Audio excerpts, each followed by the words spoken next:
So,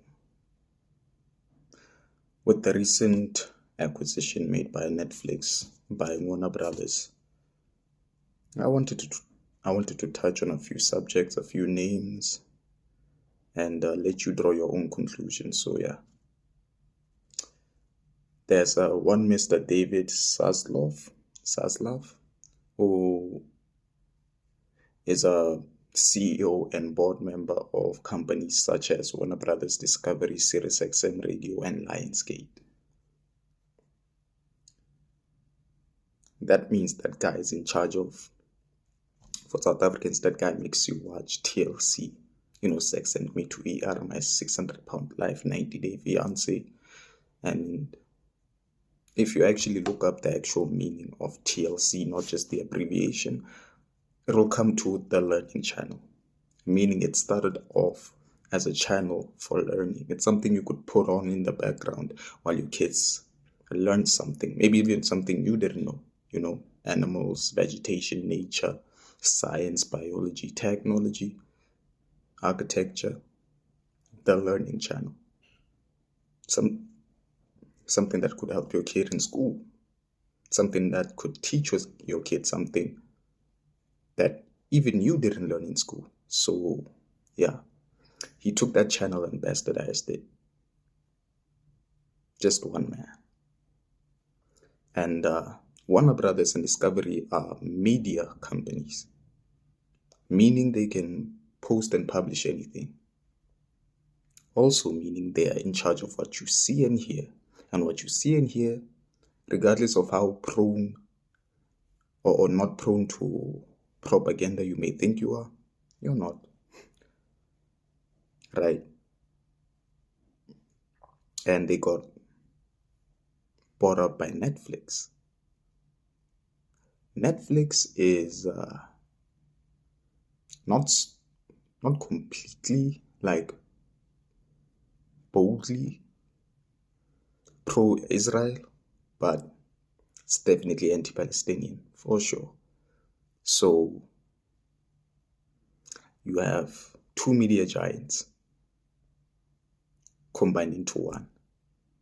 And one of, if not both of those media giants and their CEOs and whatnot, are either pro-Israeli and or anti-Palestinian. These people can create propaganda around anything and feed it to you for however long it takes for you to finally believe in the bullshit. So yeah,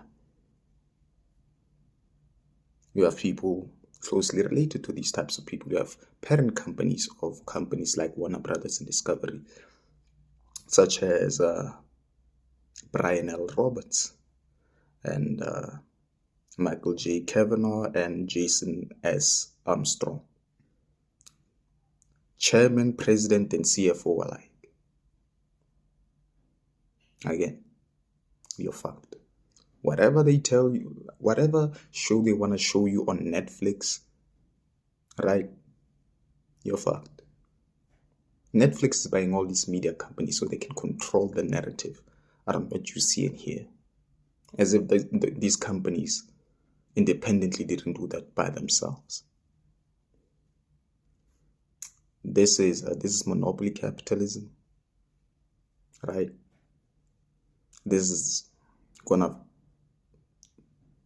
bubble into imperialism if it hasn't already. So all I'm saying is Vladimir Lenin predicted this shit, right? Also owned by Warner Brothers is CNN and TBS. These are news channels. And Netflix owns the news by proxy. It owns the news in America. And America's influence is direct across the entire world. So whatever Americans believe, they let their president get away with, and whatever their president gets away with, the rest of the world suffers because of, i.e., Israel-Palestine. If the president and the news tells them, hey, Israel is our friend, we need to send billions of dollars to them, and Americans believe that, guess who's Guess who's at risk? Palestinians, right? So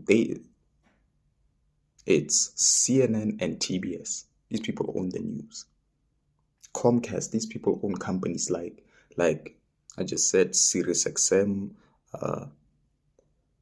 MSNBC, which is also a news channel, so you can guess. Billionaires own your entertainment, they own your information, they own your news. They can propagandize you into believing whatever the hell you want, whatever the hell they need you to believe. And if not that, if you boycott all of these companies, which you should, then guess what? Chances are you have nothing to watch. Because even TikTok is owned by, I believe, Oracle, or it's going to be owned by Oracle. YouTube apparently is going to, YouTube and Google is also coming under Israeli ownership. So we're going to have to rely on ourselves for entertainment collectively, because we cannot trust these billion dollar companies and whatnot. And this isn't even me touching on South African media channels. That will come, but I'm just saying, America has a direct influence across almost every country around the world, meaning their narratives shape your life. The billionaires shape narratives that the ruling class, the people, the bureaucrats, the capitalists, the presidents, your mayors, your premiers, all of those things, they regurgitate